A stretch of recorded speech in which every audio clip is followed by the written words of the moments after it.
हरिहर अपने परिवार के साथ जंगल से सटे एक छोटे से गांव में रहता था। हरिहर जंगल से लकड़ियां काटता और शहर ले जाकर बेचाता, यही उसकी कमाई थी।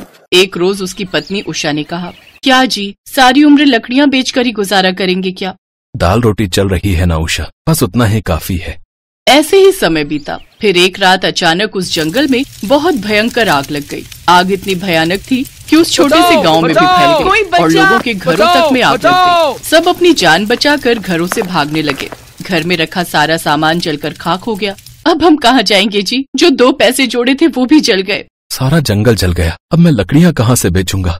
अगले दिन उन्होंने अपना घर साफ किया। घर के नाम पर अब उसमें ईंटें ही बची थी जिसमें वो रहने लगे। तभी उसका बड़ा दामाद घर आया और कहने लगा, पिताजी पैसे बचे हैं या वो भी जल गए? देखिए, मैंने जो आपको पैसे दिए थे वो किसी से ब्याज पर लिए थे, अब उसे कैसे लौटाऊंगा? और मेरा काम भी ठीक नहीं चल रहा है, तो मैं भी उसे कहाँ से दूं?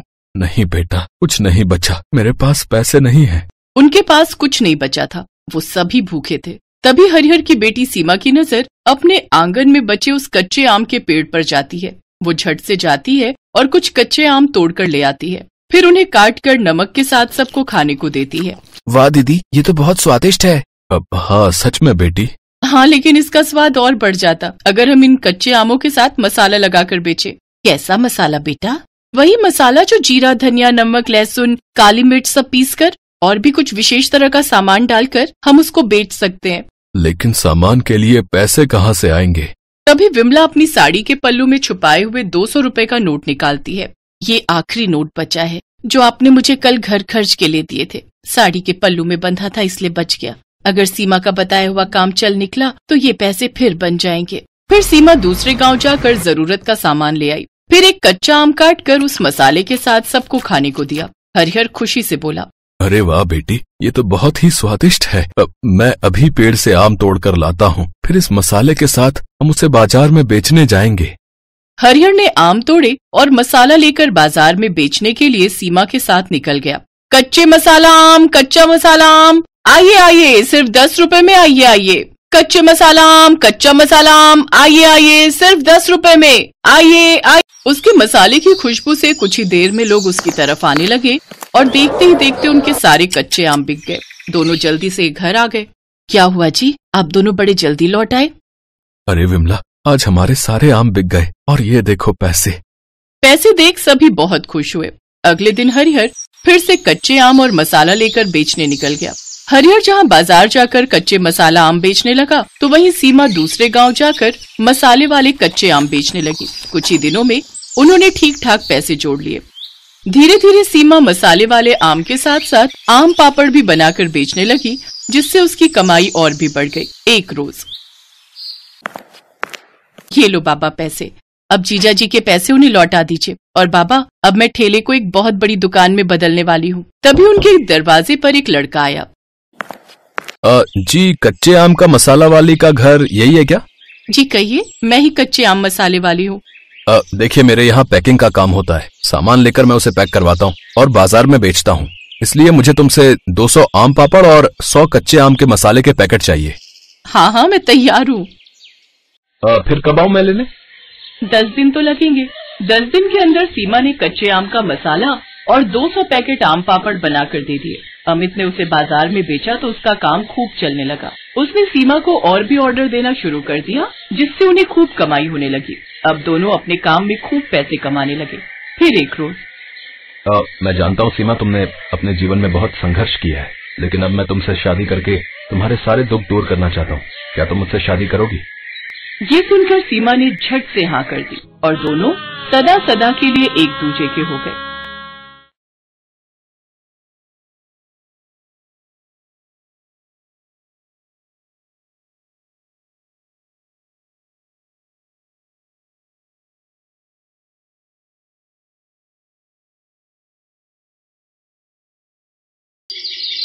सीमा के पिताजी सब्जी बेचते थे।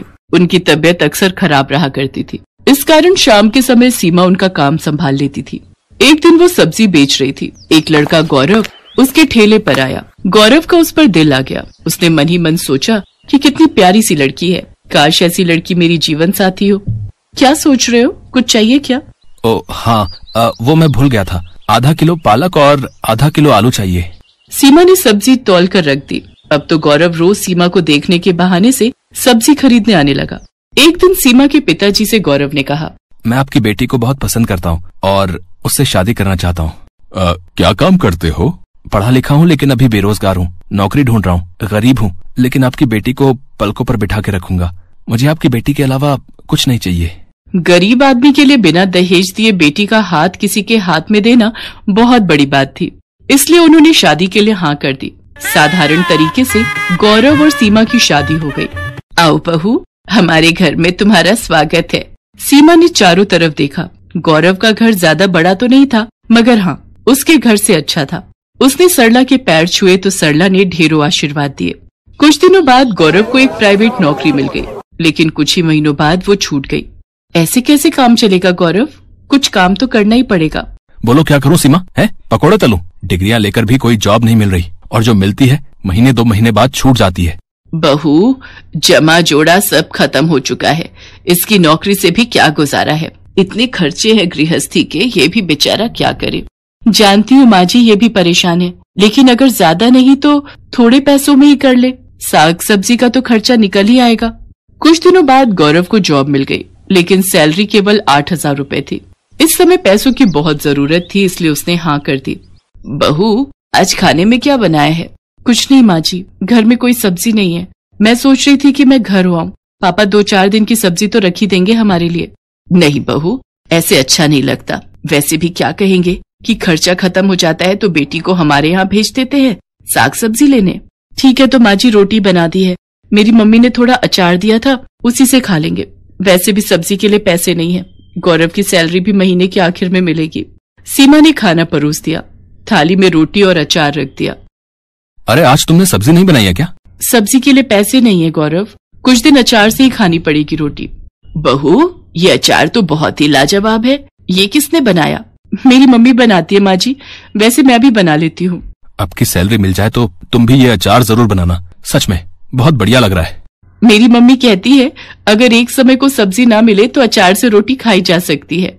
अरे बहू, इतना स्वादिष्ट अचार मिले तो मैं हर समय अचार के साथ ही रोटी खाऊं। उसके कुछ दिनों बाद सीमा अपनी सास से कहती है, माँ जी कुछ नींबू रखे थे, मैंने उनका अचार बनाया है, जरा ये भी चख कर बताओ। सच में लगता है जादू है तुम दोनों माँ बेटी के हाथों में, जो कोई खाए उंगलियां चाटता ही रह जाए।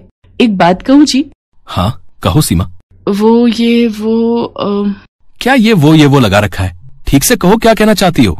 मैं सोच रही थी इस तरह के अचार बनाकर बेचना शुरू कर दूं।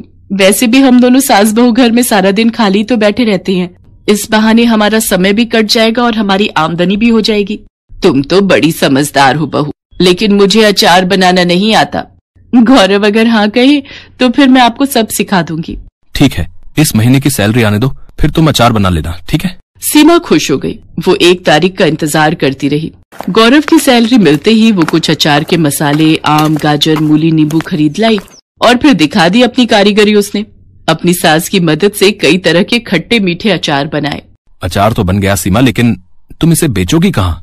ये तो हमने सोचा ही नहीं। हम ये अचार बाजार में बेचेंगे, और कहाँ बेचेंगे। और दोनों सास बहू अचार के डिब्बे लेकर बाजार में चली गईं। अचार ले लो, अचार आम का लो, नींबू का लो, गाजर मूली का लो। तभी एक औरत उनके पास आती है और कहती है, बहन जी कैसे दिया ये अचार? 80 रुपए किलो है। ये तो बहुत सस्ता है, 30 रुपए किलो तो आम ही हो रहे। इसकी तो खुशबू से ही मुंह में पानी आ रहा है, पता नहीं खाने में कैसा होगा। पहले चख कर देखिए फिर खरीदिए। वाह वाह, मजा आ गया। जैसी खुशबू वैसा अचार। लाओ 1 किलो दे दो, हमारी बहू प्रेग्नेंट है, खाएगी तो उसका मन अच्छा हो जाएगा। उस दिन उनका सारा अचार बिक गया। सास बहू दोनों के चेहरे खुशी से खिल गए। वैसे ज्यादा फायदा नहीं हुआ था क्योंकि अचार उन्होंने सस्ते में बेचा था, लेकिन एक उम्मीद की किरण नजर आई कि उनका काम चल निकलेगा।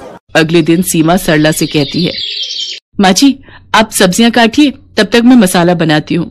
बहू आज कुछ ज्यादा अचार बनाएंगे। और वो हर हफ्ते अचार बनाकर बेचने लगी और अब अचार ज्यादा बिकने लगा। सीमा ने सरला से कहा, माँ जी मेरे मन में एक विचार आ रहा है। बाजार और दुकान पर हमारे ग्राहक बढ़ते जा रहे हैं, लेकिन हमारी कोई पहचान नहीं है। क्यों ना हम अपने अचार को कोई एक पहचान दे? वो कैसे? वो ऐसे, अब हम अपना अचार खुला नहीं बेचेंगे, अब हम उसको खुद तोलकर 1 पाव, आधा किलो और 1 किलो के डिब्बे में पैक करेंगे। इसका एक नाम होगा, सास बहू का अचार। हम इसे थोक की दुकानों तक पहुंचाएंगे। देखना, अगर ऐसा होगा तो हम सास बहू छा जाएंगी। लगता है मुझे भी नौकरी छोड़कर सास बहू की अचार फैक्ट्री में काम करना पड़ेगा। ये विचार भी बुरा नहीं है, पहले दुकान उसके बाद फैक्ट्री। वाह, हम लोग बहुत अमीर हो जाएंगे, है ना माँ जी? चलो चलो, सपने देखना छोड़ो और अब काम पर लग जाओ, तभी सपना सच होगा। सुना है तुम दोनों बहुत अच्छा अचार बनाती हो, क्या हमें भी सिखा दोगी? हाँ सरिता, बिल्कुल सिखा देंगे। हमने अपनी दुकान खोली है जिसका नाम रखा है सास बहू का अचार। तुम अपने साथ और लड़कियां और बहुओं को भी ले आना, इसी बहाने वो भी अचार बनाना सीख लेंगी और हमारे यहाँ पैकिंग का काम कर लेंगी। इसके बदले हम उन्हें पैसे देंगे। अच्छा, फिर तो मैं कल ही 8-10 लड़कियों का इंतजाम करती हूँ। अगर मेहनत सच्ची हो तो दिन बदलने में समय नहीं लगता। सास बहू अचार की दुकान एक छोटी सी फैक्ट्री में बदल गई। गौरव ने अपनी जॉब छोड़ दी। अब वो अपनी गाड़ी से मार्केट में अचार सप्लाई करने लगा। माँ, मैं तो हिम्मत हार गया था, लेकिन तुम और सीमा अचार के बिजनेस को इतनी ऊंचाइयों पर ले जाओगी, मैंने तो कभी सोचा भी नहीं था। बेटा, ये सब सीमा की मेहनत का नतीजा है। नहीं जी नहीं, ये सास बहू की मेहनत का नतीजा है। सुलक्षणा सुबह से रसोई घर में तरह तरह के व्यंजन बनाने में लगी हुई है। आज उसका इकलौता नीलेश शहर से जो आ रहा है। नीलेश की पढ़ाई अभी अभी ही खत्म हुई है और उसे एक कंपनी में सुपरवाइजर की नौकरी भी मिल गई है।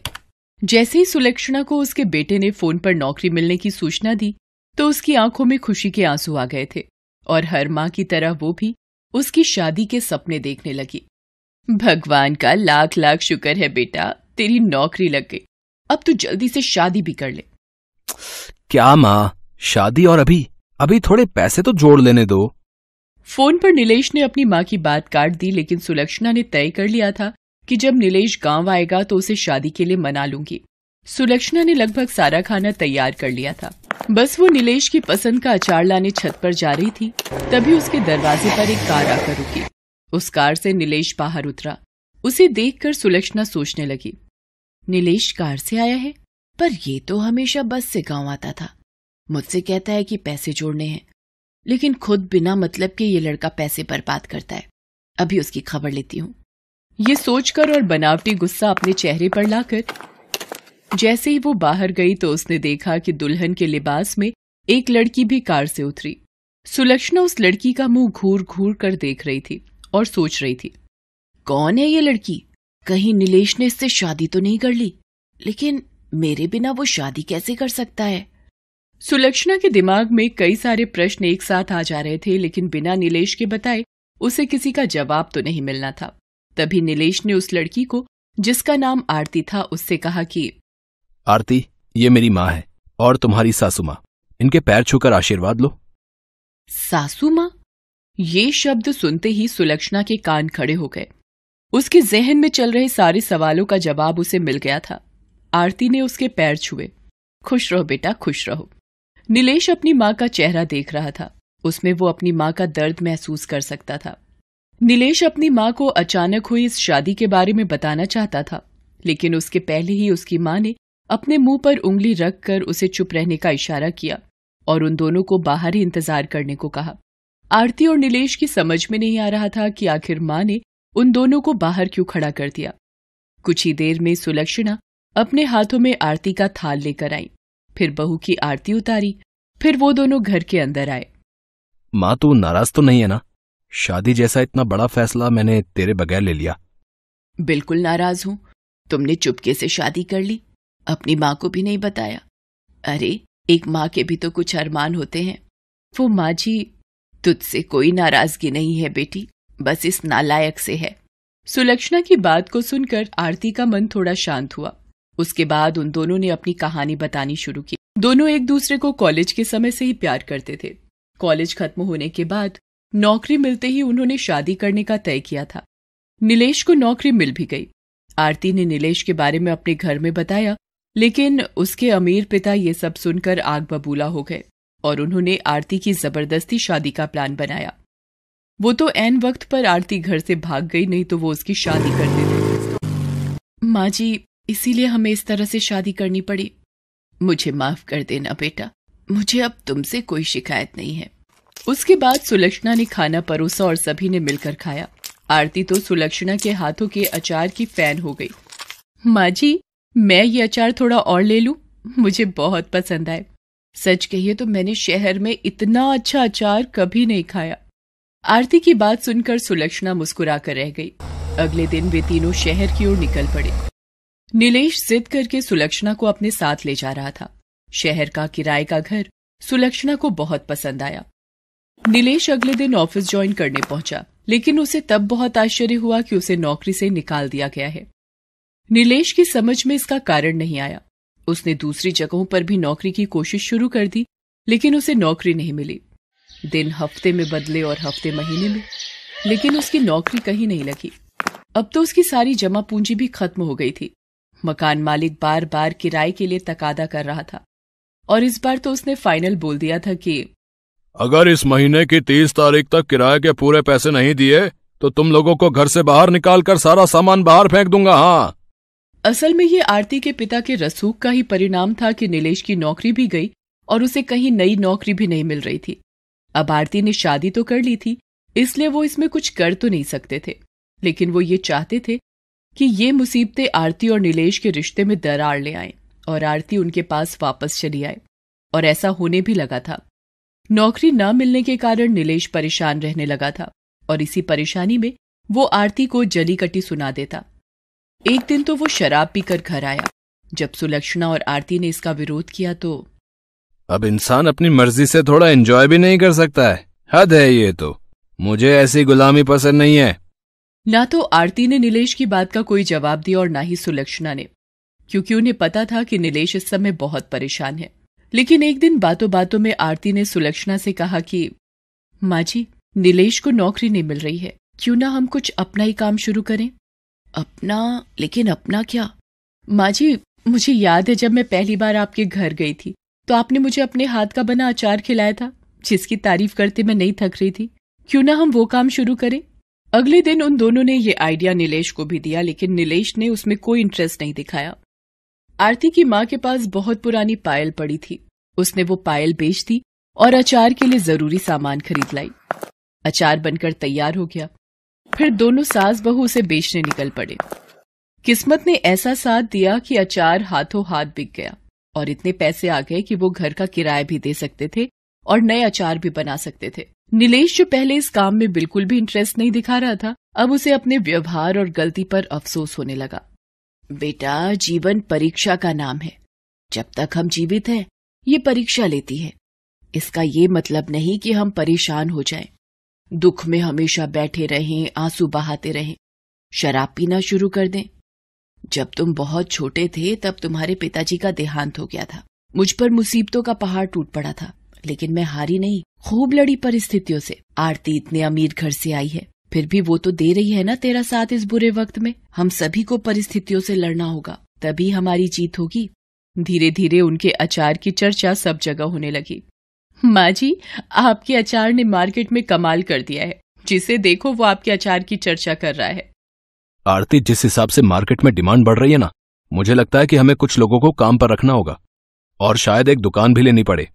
उन्होंने दुकान भी किराए पर ली और कुछ लोगों को किराए पर भी रखा। सफलता का ये सिलसिला चलता ही रहा। 1 साल के भीतर उन्होंने अचार बनाने की एक फैक्ट्री भी शुरू कर दी। अब उसकी फैक्ट्री में अचार बनने लगे। उन्होंने अपने अचार के ब्रांड का नाम रखा अचार वाली।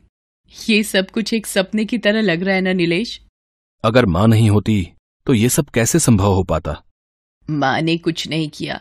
ये सब तुम लोगों की मेहनत और ईश्वर की कृपा का परिणाम है।